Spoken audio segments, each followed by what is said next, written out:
Every morning, 2 billion cups of coffee are brewed across the planet. The grounds get scraped out, dropped in a trash can, and forgotten. What follows is one of the most quietly damning stories in modern industry. Those grounds travel to landfills where, crushed in without oxygen, they rot and release methane, a greenhouse gas more than 25 times more potent than carbon dioxide. Meanwhile, the construction industry is running out of sand. Not slowly, urgently, irreversibly. The United Nations has confirmed that demand for sand has tripled in the past 2 decades. 50 billion tons consumed every year, far faster than rivers and ocean floors can replenish it. Entire islands in Southeast Asia have been dredged out of existence to feed concrete plants. Here's what nobody in that industry wants you to know. The problem and the solution are sitting in the same trash can. A team of engineers at RMIT University in Melbourne proved that used coffee grounds, processed with nothing but heat, produce a material that makes concrete 30% stronger. You cannot buy this at a hardware store. Not because it does not work, because of who profits from what you use instead. Stay until the end. The sand crisis is not coming. It is already here. The United Nations Environment Program has confirmed that humanity is consuming 50 billion tons of sand and gravel every year, a rate so far beyond natural replenishment that the gap is no longer measurable in years. It is measurable in generations. Rivers that took centuries to build their beds are stripped in a single dredging season. Coastal ecosystems dismantled block by block to feed the next concrete pour.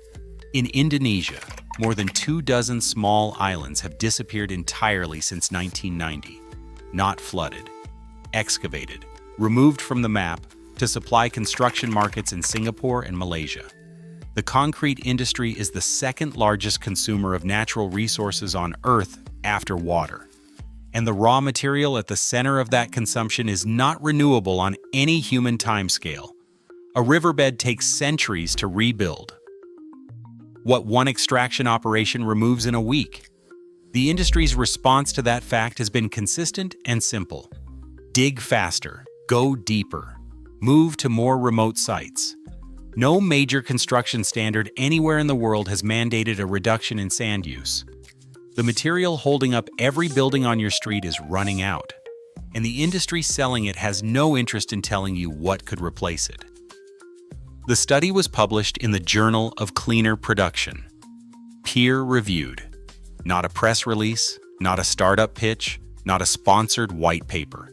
A formally reviewed scientific finding with methodology, controls, and data that other researchers could replicate and challenge. The finding was this: used coffee grounds, heated to 350 degrees Celsius in a low-oxygen environment, are converted into a material that makes concrete 29.3% stronger than the standard mix holding up your house right now. The process is called pyrolysis. It is not new science. The word comes from Greek, pyr for fire, lysis for separation. Ancient Amazonian civilizations were running a version of the same process more than 2,500 years ago. They worked the resulting carbon into soil and created what researchers now call terra preta, black earth. Patches of that soil still exist in the Amazon basin today. Still fertile, still outperforming every surrounding plot of ground. Centuries after the civilization that built it collapsed. What those ancient cultures understood, and what the RMIT engineers rediscovered, is the same principle. Heat organic waste without oxygen, and you get a porous, carbon-rich material with structural properties modern chemistry is only beginning to fully map. The RMIT team did not stop at the laboratory.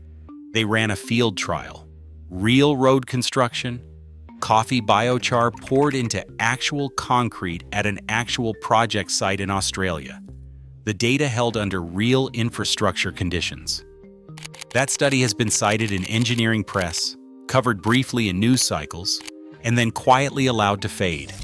The global concrete market was valued at $1.82 trillion in 2024. Every ton of sand replaced by a waste product is a ton that the supply chain did not sell. That is not a marginal concern.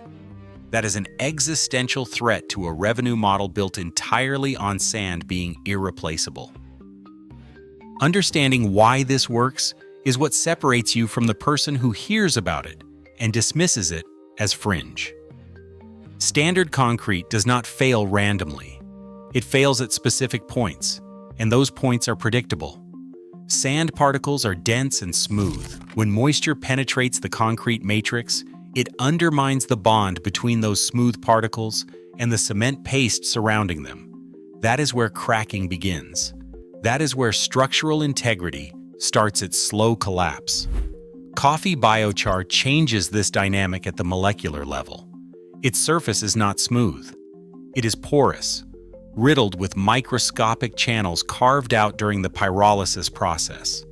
When that biochar is mixed into concrete and the cement begins to hydrate, two things happen simultaneously. The porous surface bonds more aggressively with the cement matrix than any polished sand particle can, and those microscopic channels act as a reservoir, holding moisture and releasing it gradually as the cement cures from the inside out. Engineers call this internal curing.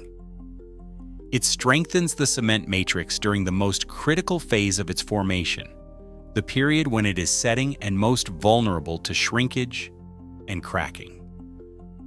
The result is a denser, harder, more cohesive structure than conventional concrete achieves under identical conditions. And concrete is not the only material that responds this way. In separate research, scientists mixed coffee grounds into fired clay before kiln firing at 950 degrees Celsius. The grounds burned away completely during firing, leaving behind a closed cell porous structure inside the brick. The result was lower density, better thermal insulation, and structural resistance fully suitable for load-bearing construction.